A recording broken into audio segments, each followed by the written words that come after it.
Hi all welcome back to my channel Suma's vlogs in Kannada. ಎಲ್ಲರೂ ಹೇಗಿದ್ದೀರಾ? ಎಲ್ಲರೂ ಚೆನ್ನಾಗಿದ್ದೀರಾ ಅಂತ ಭಾವಿಸ್ತೀನಿ. ತುಂಬ ದಿವಸದಿಂದ ಹಸ್ಬೆಂಡಿಗೆ ಹೇಳ್ತಾ ಇದ್ದೆ, ಮಣ್ಣಿನ ಮಡಿಕೆ ತನ್ನಿ ಅಂತ. ಅವರು ಕೂಡ ದಿನಾಲು ಬರುವ ಹೋಗೋ ದಾರಿಯಲ್ಲಿ ಇರ್ತಿತ್ತು, ಆದರೆ ಮರೆತು ಬರ್ತಿದ್ರು.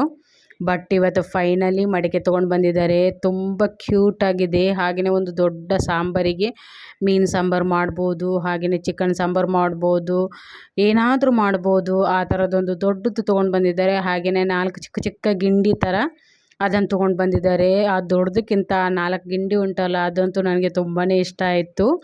ಬನ್ನಿ ಅದನ್ನು ಹೇಗೆ ಸೀಸನಿಂಗ್ ಮಾಡೋದಂತ ನೋಡೋಣ. ಮೊದಲಿಗೆ ಮಡಿಕೆನ ತೆಗೆದು ದೊಡ್ಡ ಟಬ್ಬಲ್ಲಿ ಅಥವಾ ಬಕೆಟಲ್ಲಿ, ನಿಮ್ಮ ಮನೇಲಿ ಯಾವ ಥರ ಇರುತ್ತೆ ಆ ಪಾತ್ರೆಯಲ್ಲಿ ತೆಗೆದು ನೀರನ್ನು ತುಂಬಿಸಿ ಅದಕ್ಕೆ ಫುಲ್ ನೀರು ಹಾಕುವ ಹಾಗೆ ನೀರು ನೆನೆಸಿ ಇಡಬೇಕು. ಒಂದು 2-3 ಗಂಟೆ.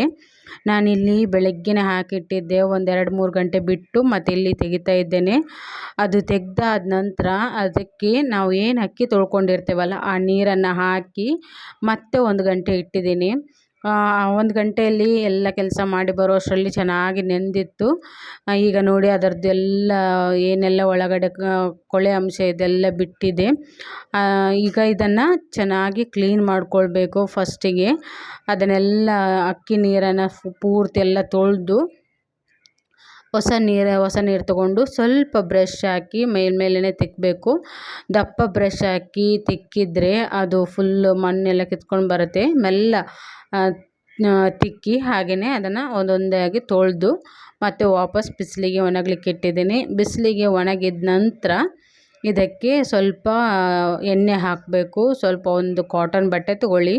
ಕಾಟನ್ ಬಟ್ಟೆ ತೊಗೊಂಡು ಸ್ವಲ್ಪನೇ ಅದ್ದಿ ಸರಿ ತಿಕ್ಕಿ ದೊಡ್ಡ ಪಾತ್ರೆಗೆ ಎಲ್ಲ ಕಡೆ ಹೊರಗಡೆ ಒಳಗಡೆ ಎಲ್ಲ ಕಡೆನೂ ತಿಕ್ಕಿ ಚೆನ್ನಾಗಿ ತಿಕ್ಕೊಂಡು ಪೂರ್ತಿ ಅದು ನೈಸ್ ಆಗಬೇಕು. ಆ ಥರ ತಿಕ್ಕಿ ಹಾಗೆಯೇ ಚಿಕ್ಕದಕ್ಕೂ ತಿಕ್ಕಿದೆ.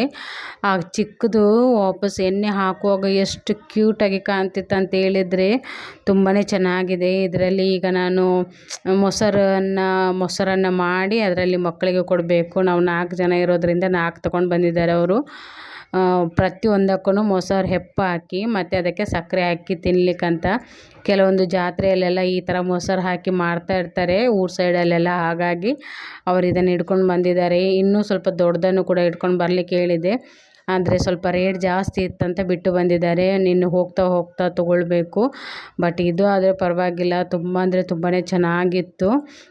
ಏನಾದರೂ ಹಾಕಿಡಲಿಕ್ಕೆ, ಏನಾದರೂ ಜಸ್ಟ್ ನೀರೇನಾದರೂ ಸ್ವಲ್ಪ ನಮಗೆ ಬೇಸಿಗೆಯಲ್ಲಿ ನೀರು ಬೇಕು ತಣ್ಣಗಿದೆ ಅಂತ ಹೇಳಿದರೆ ಈ ದೊಡ್ಡ ಪಾತ್ರೆಯಲ್ಲಿ ನೀರನ್ನು ಕೂಡ ಹಾಕಿಡ್ಬೋದು. ಅಷ್ಟು ಚೆನ್ನಾಗಿದೆ, ಅಷ್ಟು ದೊಡ್ಡದಿದೆ. ಮೀನು ಸಾಂಬಾರಂತೂ ಮಣ್ಣಿನ ಪಾತ್ರೆಯಲ್ಲಿ ಮಾಡಿದರೆ ತುಂಬಾ ಚೆನ್ನಾಗಿರುತ್ತೆ. ಎಣ್ಣೆ ಹಾಕಿ ಅದಕ್ಕೆಲ್ಲ ಎಣ್ಣೆ ಸವರಿ ವಾಪಸ್ ಅದನ್ನು ಬಿಸಿಲಿಗಿಟ್ಟು ಒಣಗಿಸ್ತಾ ಇದ್ದೇನೆ. ಅದಾದ ನಂತರ ಒಣಗಿಸಿ ಆದ ನಂತರ ಮತ್ತೆ ಅಡುಗೆನ ಶುರು ಮಾಡ್ಬೋದು. ಅಡುಗೆನ ಶುರು ಮಾಡೋದಕ್ಕಿಂತ ಮುಂಚೆನೂ ಒಂದು ಸಲ ಮತ್ತೆ ಎಣ್ಣೆ ಹಾಕಿ ಮತ್ತು ಗ್ಯಾಸ್ ಮೇಲೆ ಇಟ್ಟು ಅಡುಗೆನ ಶುರು ಮಾಡಬೇಕು. ಈಗ ನೋಡಿ ಎಲ್ಲ ಎಣ್ಣೆ ಹೀರ್ಕೊಂಡಿದೆ. ಮಡಿಕೆ ಅಂತೂ ತುಂಬಾ ನೈಸಾಗಿ ಶೈನಿಂಗಾಗಿ ಕಾಣ್ತಾ ಉಂಟು. ತುಂಬ ಅಂದರೆ ತುಂಬಾ ಚೆನ್ನಾಗಿದೆ. ಈ ಥರ ಸೀಸನಿಂಗ್ ಮಾಡಿ ತುಂಬ ಅಂದರೆ ತುಂಬಾ ಚೆನ್ನಾಗಿರುತ್ತೆ. ಮಡಿಕೆ ತುಂಬಾ ಬಾಳಿಕೆ ಕೂಡ ಬರುತ್ತೆ. ಈ ವಿಡಿಯೋ ನಿಮಗೆ ಸ್ವಲ್ಪನಾದರೂ ಇಷ್ಟ ಆದರೆ ಪ್ಲೀಸ್ ಒಂದು ಲೈಕ್ ಕೊಟ್ಟು ಹಾಗೆಯೇ ಸಬ್ಸ್ಕ್ರೈಬ್ ಮಾಡ್ಕೊಳ್ಳಿ ನಮ್ಮ ಚಾನಲ್ಗೆ. ಯಾರಿನ್ನೂ ಸಬ್ಸ್ಕ್ರೈಬ್ ಮಾಡ್ಕೊಂಡಿಲ್ಲ ಬೇಗ ಸಬ್ಸ್ಕ್ರೈಬ್ ಮಾಡ್ಕೊಳ್ಳಿ. ಹಾಗೆಯೇ ಈ ವಿಡಿಯೋ ನಿಮಗೆ ಇಷ್ಟ ಆದರೆ ಪ್ಲೀಸ್ ಒಂದು ಲೈಕ್ ಕೊಡಿ. Thank you for watching.